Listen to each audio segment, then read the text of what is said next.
On previous episodes, we've talked about getting to know someone before you move into dating. And we've also talked about, is someone worthy of your trust? But even if you know them and you can trust them, does that mean that they are able or that you can rely on them to meet your needs? Proclaim the glory of the Lord. So I'd like to give a bit of a caveat before we really get started. And this really kind of relates to what we talked about in the previous video on trust. We weren't just looking for these qualities in somebody else and that would make them trustworthy, but hopefully we're also looking at ourselves and that we meet those qualities also. And I want to think about that also in this video about, can I rely on someone to meet my needs? That is really good if you can truly rely on this person that you're thinking about dating, you're wanting to date, maybe you are dating, maybe you're married, or maybe even it's just a friendship. It's really good to be able to rely on them to meet the needs that you will have in whatever kind of relationship that is. But hopefully they can rely on you also, because you have those same qualities within you that both, and this is really going to be kind of the common theme of this video, is that in order to have a deeply satisfying relationship, both people need to be able to mutually meet each other's needs, that they desire to do that. And while we're talking about needs, it's also really, really, really important to understand that unexpressed expectations or unrealistic expectations can be the seed of trouble and conflict in any sort of relationship. And even expectations in general can really be a problem. And so just for an example, say you have a new couple that they've just gotten married, and the young man, he's used to having in his home, in his background, his mom did everything. She cooked and she cleaned and she did all the chores, and nothing was required of him. Whereas maybe for the wife, she was in a household where everyone had to do something. They were all took part in the chores and the work around the house, and so it was kind of expected that everyone chips in. And so these two people, they fall in love and they decide to get married, and this is great. And then these two different expectations, and I'm not saying the expectations are necessarily wrong, it's just what they grew up with. But when they come together, these two viewpoints are going to crash. They're going to go against one another, and it can be a source of great conflict. And really, expectations in general aren't good, because when you expect something, it's really difficult to be grateful because you already expect it to happen. And this really is the core need that all of us have. It's not just love and respect, which are important, but it's the need to be appreciated, to be valued. In a word, it's gratitude. Both people need this. Not just one, not just the man, not just the woman.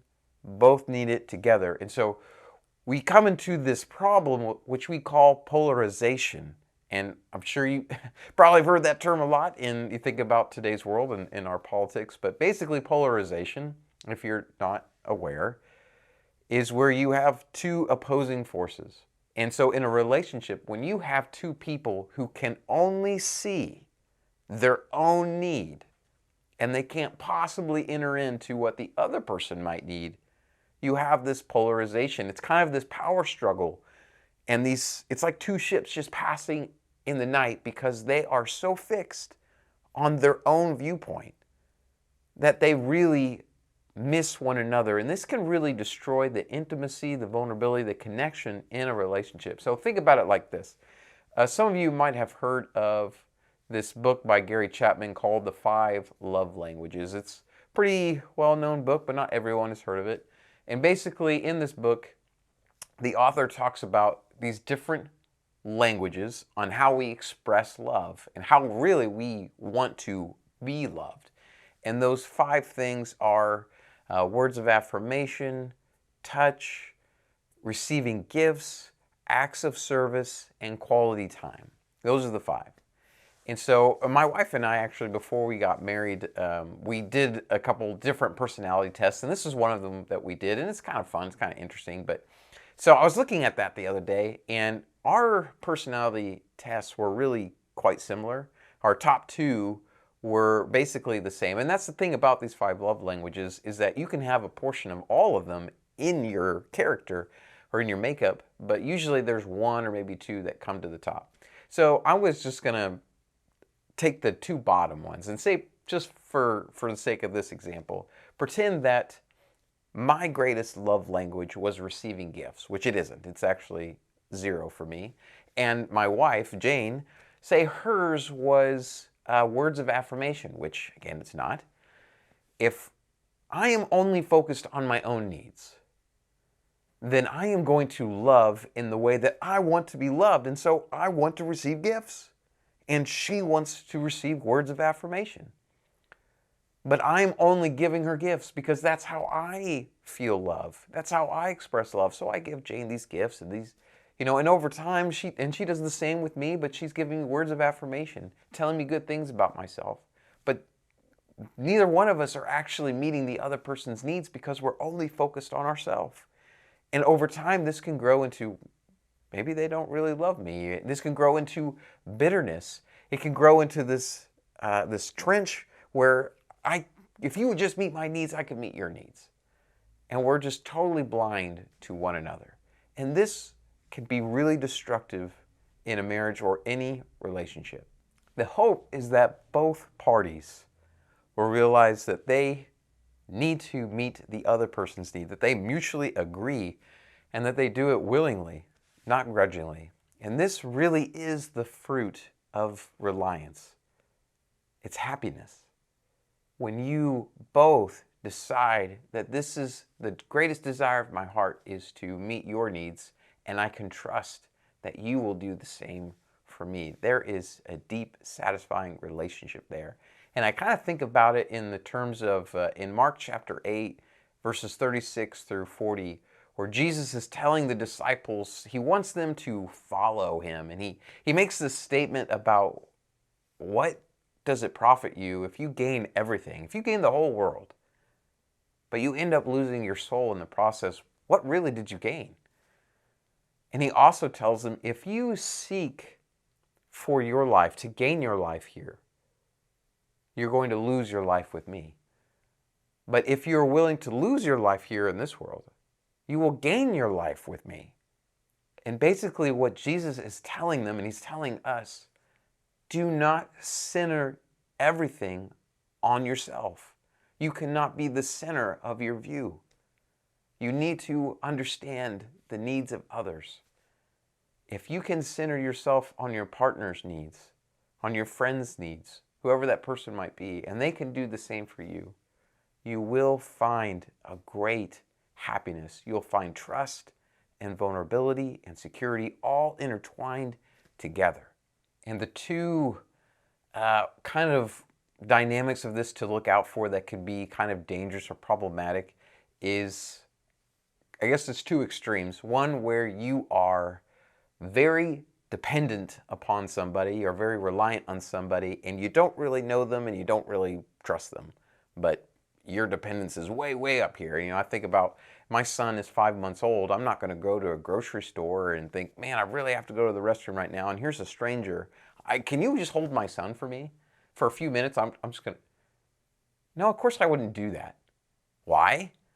Because I don't know them, and I don't trust them because I don't know them. So I'm not going to depend on something so precious as that. And then the opposite is also true. Maybe you grow to know them and you trust them and you know them very well, but you will not depend on them. And that also can be very hurtful. And I've seen that in the church sometimes, is there are those who are really good about helping others and they love serving others, but they will not let other people serve them. And that is kind of hurtful. And it also prevents 2 from really being connected, which is ultimately God's desire. So how do you develop this kind of reliance? Now, we've talked about it, we get it, it's important, but what can you do to kind of build that in your relationship? Well, there's a simple acronym for you, and it's IRA. And no, not the financial account, but think of it this way. I is for investment. So you're going to put an initial investment of trust. It's just kind of a baby step forward. And if you think about in our past videos where we talked about communication and we use this other acronym, OPEN, the first two letters of that acronym were observations and perspectives or opinions. So when I'm communicating with someone, I'm just going to give them the facts. I'm going to give them a little bit of my view, but I'm not going to go into the emotional or into the needs at the beginning. I'm just going to make this initial investment of trust. I'm going to share some of these things and then see if they reciprocate that, which is the R, reciprocity. Are they going to take my initial investment, see it, and give their own? That they might come into balance. And then does this accumulate over time, which is the A?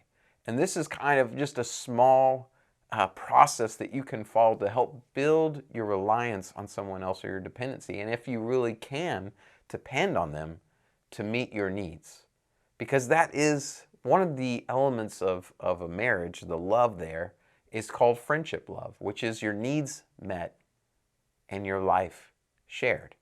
So I hope that this video has been helpful for you, that you can take some of these things and you can pace the development of your relationship on if you really can rely on someone to meet your needs, because hopefully the ultimate goal is that your greatest desire is to meet their needs and their greatest desire is to meet your needs. That in this, you both are fulfilled and that you're putting the marriage or the relationship first. So until next time, this is Andrew King, your fellow brother and companion in this journey we call life. Proclaim the glory of the Lord. Let every tongue confess He reigns.